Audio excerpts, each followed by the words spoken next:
Genesis chapter 1, verse 2.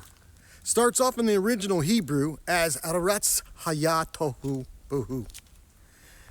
It's translated in most English Bibles as, and the earth was without form and void. It goes on to say, Goshekel Panim Tohom, and darkness was upon the face of the deep. It finishes off by saying, Ruach Elohim Rakaf El Panim Mayim, and the Spirit of God moved upon the face of the waters. But is that what it really says? Hello, everybody. I'm Keith O'Dare, and welcome to When We Search for the Truth, where you look for the truth by looking at what is actually written in the Bible in the original tongue. Let's take a look. Hope you enjoy this video. Let's get started. All right. As we just discussed, the first part of Genesis chapter 1, verse 2 says, Aretz Haya Tohu Bohu. And in most English translations, it says, and the earth was formless and void. However, a word-for-word reading with the exact definitions says that the verse starts off as the earth became formless and void. And this is actually backed up by Isaiah chapter 45, verse 18, where he says the earth was not created tohu. Check it out for yourself. And it goes on to say, Goshekel Panim Tohom, darkness upon the face of the great abyss. Interesting. The great abyss is a deep, bottomless pit. Could this bottomless pit be the bottomless pit that the angels that did not keep their original abode mentioned in Jude, where God put the fallen angels? Could be.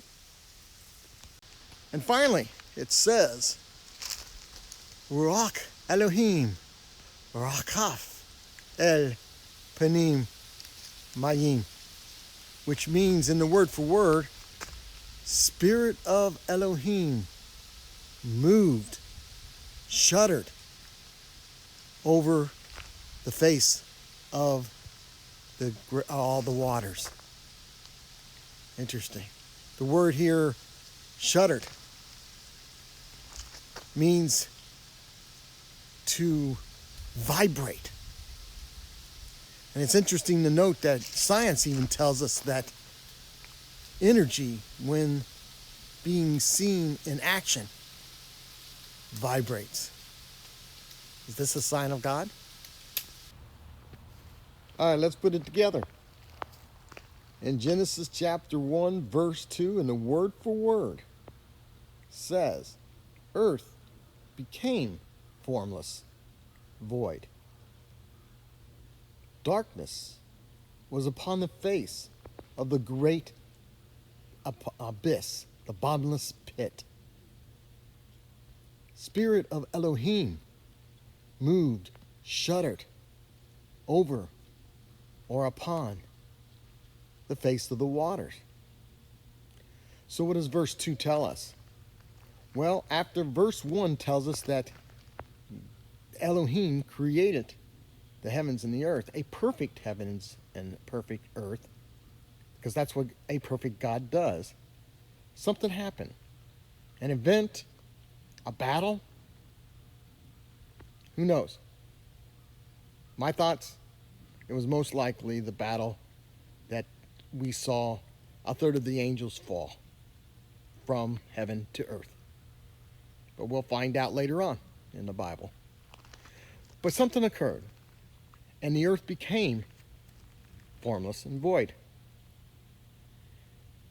And the darkness, great despair, was upon the face of the abyss.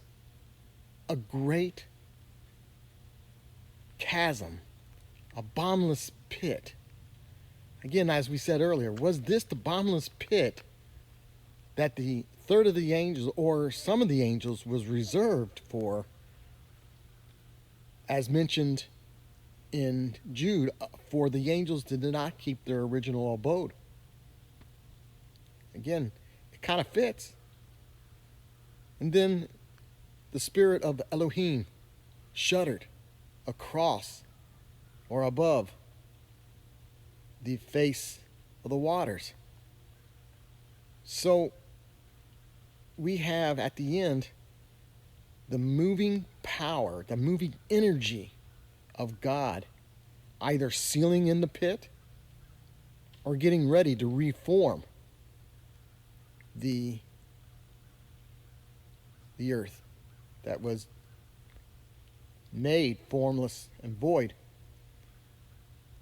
by a battle or event. This is also supported again by Isaiah chapter 45 verse 18, where it says he did not make it tohu, otherwise he did not make it formless, but formed it. Interesting, isn't it? In Genesis chapter 1 verse 1, it says that Elohim created out of nothing at all, but yet in Isaiah chapter 45 verse 18, he talks about a reforming, a forming of the earth, not a creation. It's the specifics you got to really pay attention to. All right, if there's any, I hope you enjoy this video. If you have any questions, please put them down below. Please hit like. Please click subscribe if you want to hear more of these videos or be notified for them. Until next time, I hope you all enjoy your day, and shalom.